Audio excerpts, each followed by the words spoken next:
Shalom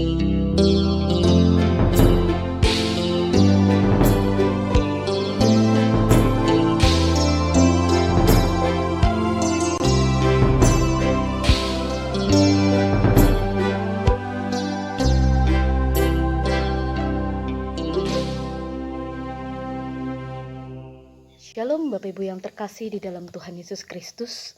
Selamat pagi. Selamat menikmati anugerah Tuhan yang Tuhan telah berikan di dalam kehidupan kita selama 1 hari ke depan. Bersama dengan Morning Call Departemen Pelkes GPIB, saya Pendeta Anitia Talakuas Saragi, Ketua Majelis Jemaat GPIB Sion Sandli. Sebelum kita membaca dan merenungkan firman Tuhan, marilah kita bersatu di dalam doa. Kita berdoa. Mengucap syukur kepada Bapa di sorga atas anugerah yang Tuhan telah berikan di dalam kehidupan kami.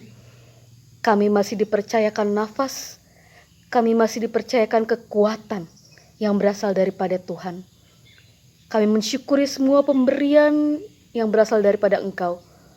Dan oleh karena itu ya Tuhan, sebelum kami melakukan aktivitas kami pada hari ini, kami anak-anak-Mu tertunduk di hadapan-Mu. Kami akan membaca serta merenungkan firman Tuhan. Biarlah firman Tuhan yang akan kami baca dan kami renungkan ini menjadi kekuatan di dalam kehidupan kami sehari-hari. Bersabdalah ya Tuhan, karena kami anak-anak-Mu telah siap untuk membaca, merenungkan, dan melakukan firman-Mu. Amin. Bapak Ibu Saudara yang terkasih di dalam Tuhan Yesus Kristus, bacaan kita pada pagi hari ini terambil dari Hakim-Hakim pasal yang ke-7, ayat yang pertama sampai dengan ke-14. Hakim-Hakim 7, ayat 1 sampai dengan ke-14, yang menyatakan Gideon mengusir musuh.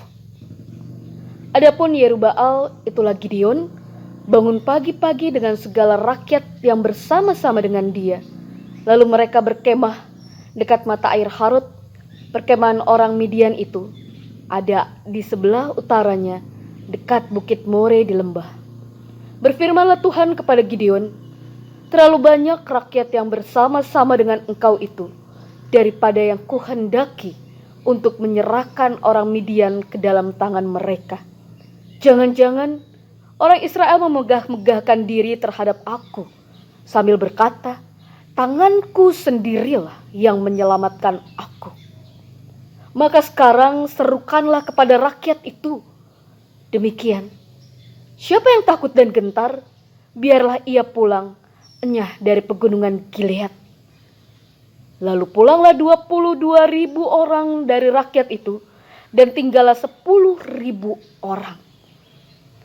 Tetapi Tuhan berfirman kepada Gideon, masih terlalu banyak rakyat. Suruhlah mereka turun minum air, maka aku akan menyaring mereka bagimu di sana. Siapa yang kufirmankan kepadamu, inilah orang yang akan pergi bersama-sama dengan engkau. Dialah yang akan pergi bersama-sama dengan engkau. Tetapi barang siapa kufirmankan kepadamu, inilah orang yang tidak akan bersama-sama dengan engkau, dialah yang tidak akan pergi.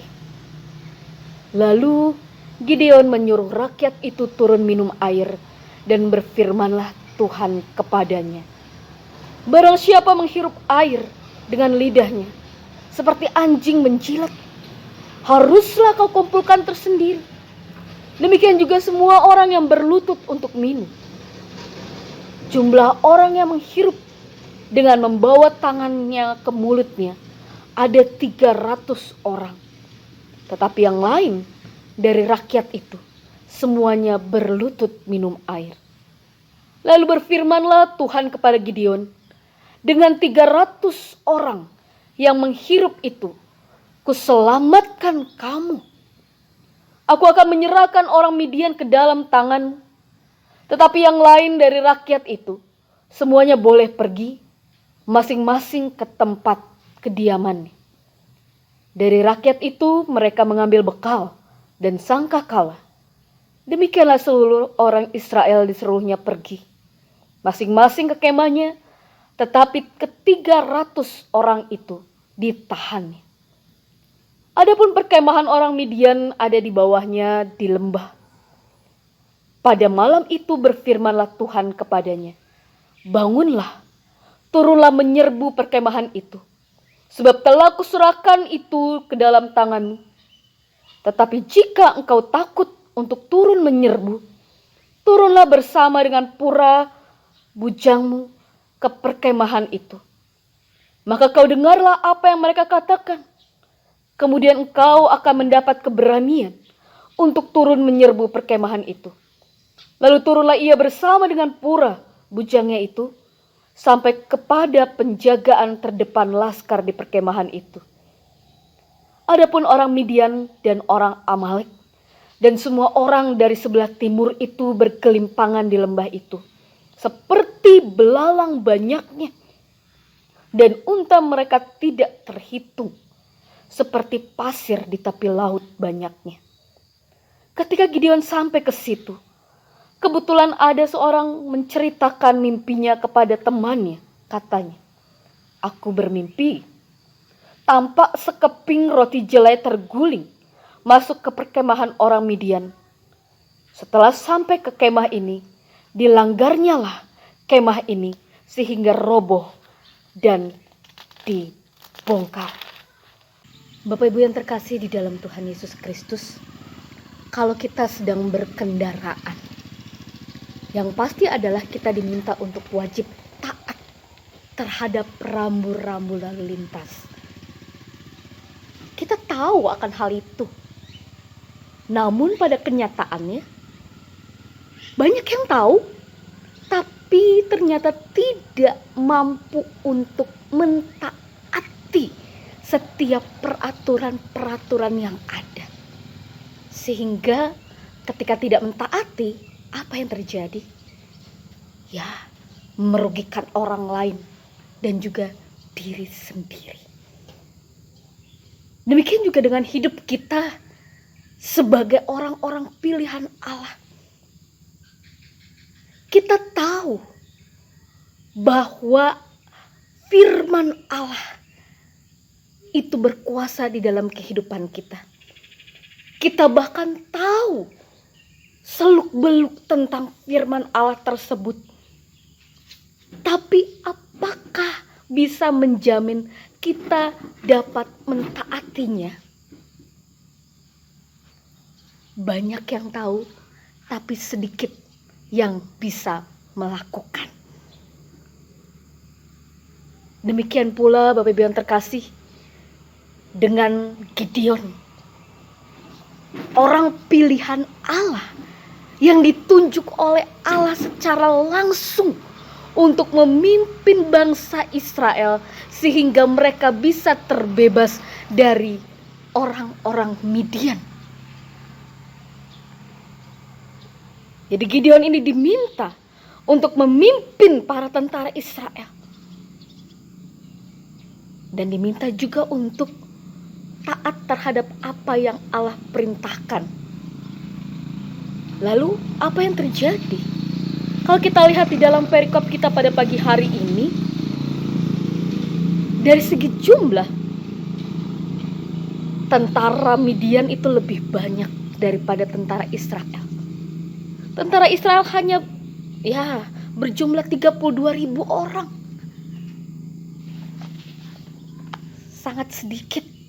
Sudah berjumlah sedikit, ternyata Allah memerintahkan agar mereka yang takut dan gentar untuk segera pulang. Ya, yang terjadi adalah berkurangnya 22.000 orang. Dan hanya tersisa 10.000 orang saja. Sudah sedikit, makin berkurang lagi sehingga lebih sedikit lagi. Tapi apa yang terjadi selanjutnya? Ternyata diminta lagi oleh Allah untuk mengurangi ini dengan cara memperhatikan cara minum mereka masing-masing. Dan setelah diperhatikan oleh Gideon, ternyata jumlah orang yang menghirup dengan membawa tangannya hanya 300 orang saja. Dan ya, hanya 300 orang saja yang terpilih oleh Allah untuk melawan bangsa Midian.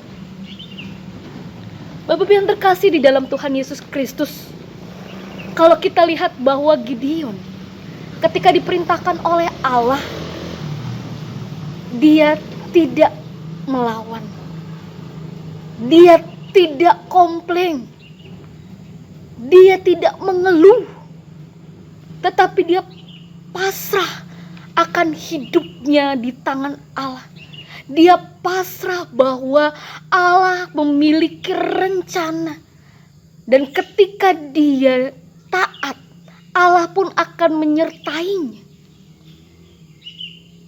Dan di sini Gideon hanya berusaha untuk mentaati apa yang telah Allah perintahkan.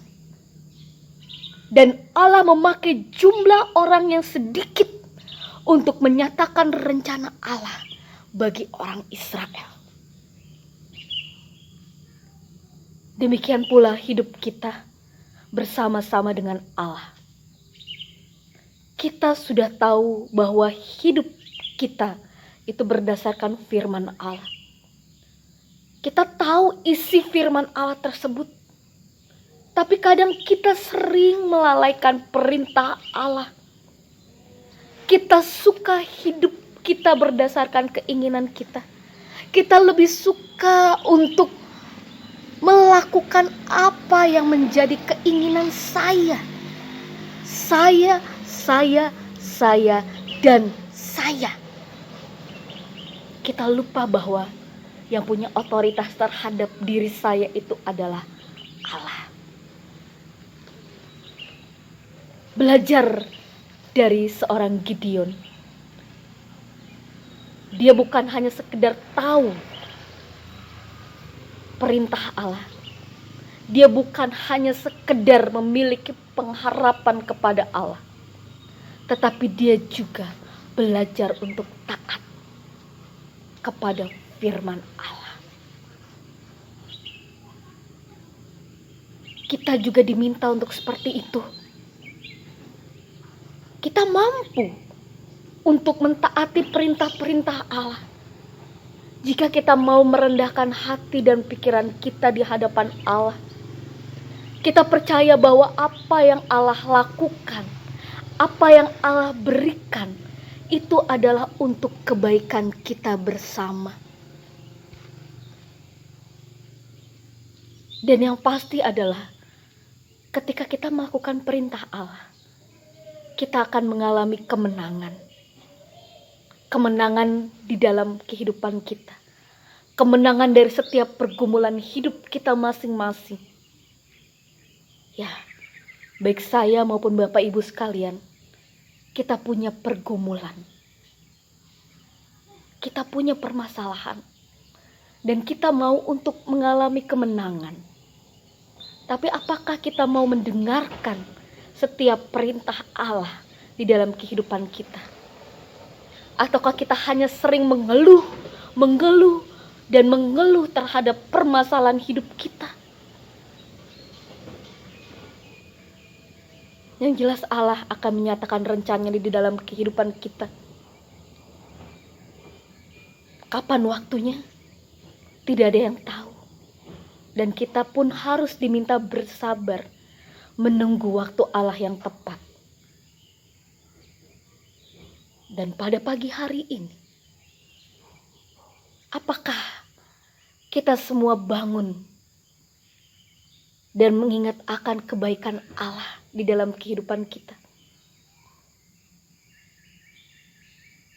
Di pagi hari yang indah ini, mari kita mulai dengan suatu komitmen bahwa kita berusaha untuk mentaati apa yang menjadi perintah Allah.